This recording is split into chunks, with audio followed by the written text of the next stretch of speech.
आमे माने मूला खाऊ किंतु मूला साग को फोपाड़ी देऊ। एई मूला सागरु आज बनेबा गोटे चटपटा तरकारी। भात रुटी पखाळ सबुथिरे भारी मजा लागिबो। वीडियो को शेष पर्यंत देखंतु। रेसिपी पसंद आसिले प्लीज वीडियो को लाइक करंतु, निश्चय गोटे शेयर करंतु। चैनल रे नुआ थिले तळे थिबा ब्लैक कलर सब्सक्राइब बटन रे प्रेस करी चैनल को सब्सक्राइब करंतु। आउ नुआ नुआ वीडियो रो नोटिफिकेशन पाइबा पई बेल आइकन रो ऑल ऑप्शन रे प्रेस करंतु। जय जगन्नाथ। मो सस्मिता आपण समस्त को स्वागत करुछि सस्मिता स्टार किचन को। चलंतु बनेबा स्टार्ट करिबा। आजिर तरकारी पई हमकु मूला आउ मूला साग दरकार। एठी मु तीनोटी मूला नेछि।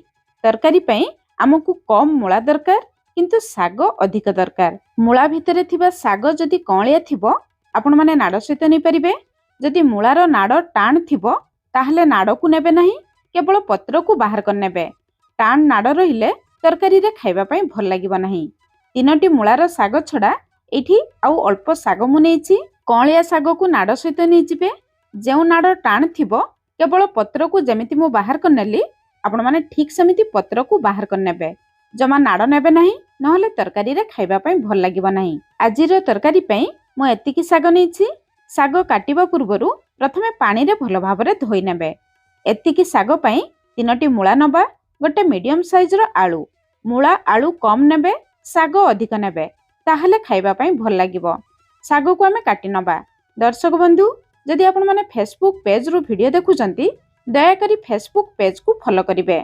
साग काटी सारिबा परे मूलार चोपा छडई आमे मूला को टिके पतला आकार रे काटी नबा। तरकारी रे बहुत जल्दी सिझी जिवो। दर्शक बंधु रेसिपी केमिति लागिला निहाती गोटे कमेंट्स करिवे।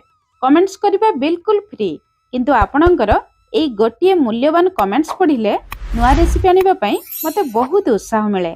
मूला जेमिति पतला काटिले आलू को सेमिति पतला काटिबा, जहा द्वारा मूला आलू तरकारी रे समान भाबरे सिझी जिवो। मूला आलू काटी सारिबा परे आमे पानी रे धोई नबा। मूला आलू काटी रेडी हे गला। साग भी काटी के आमे रेडी करले। एतिकी मूला आलू साग पई हमकु गोटे बड़ साइज रो टमाटो दरकार।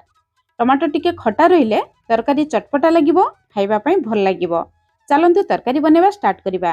कढ़ाई गरम करी 2 बड़ चामच सरिष तेल दबा। तेलरु धुआं बाहरिबा पर्यंत प्रथमे भल भाबरे गरम करिबा। तापरे गैस रो फ्लेम पूरा लो रखिबा। आधा छोट चामच जीरा दबा। आधा छोट चामच रु भी कम जुआनी दबा। मूला साग खाइले गैस हे थाए, अल्प जुआनी देले गैस हेबो नाही। ता छडा तरकारी रे बहुत बढ़िया बास्ना, बहुत बढ़िया टेस्ट आसीबो।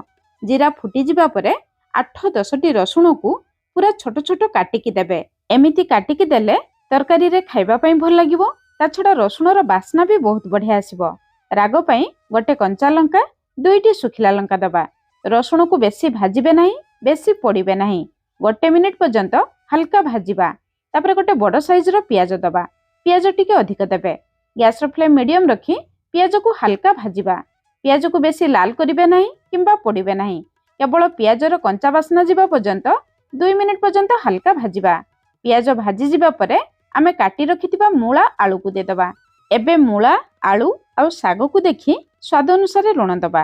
प्रथम रु बेसी लुण देबे नाही, परे चाखिकी भी लुण दे परिबे। आधा छोट चामच रु भी कम हळदी गुंड दबा। लुण हळदी गळे सारिबा परे आमे मूला आलू को टिके भाजी नबा, जहा द्वारा मूला आलू रो कंचा बास्ना चली जिवो। भाजिबा समय रे गैस रो फ्लेम पूरा लो रखी 2 मिनिट पर्यंत कवर करिबा, जहा द्वारा मूला आलू आउ टिके सिझी जिवो। 2 मिनिट रु अधिक समय जमा कवर करिबे नाही। 2 मिनिट परे एटी देखंतु मूला आलू पाखापाखी 50 रु 60% सिझी आसलानी। जेहेतु मूला आलू को आमे पतला काटी थिले मूला आलू बहुत जल्दी सिझी जिवो। एतिकी भाजी जिबा परे आमे नेथिबा टमाटो को दे दबा। गैस रो फ्लेम पूरा लो रखिबा। एबे किछि मसला गुंड दबा। आधा छोट चामच जीरा गुंड दबा। गोटे छोट चामच धनिया गुंड दबा। जीरा गुंड कम देबे, धनिया गुंड अधिक देबे। आधा छोट चामच रु भी कम गरम मसला गुंड दबा। गरम मसला गुंड न देले भी चलिबो, किंतु देले बहुत बढ़िया बास्ना, बहुत बढ़िया टेस्ट आसीबो।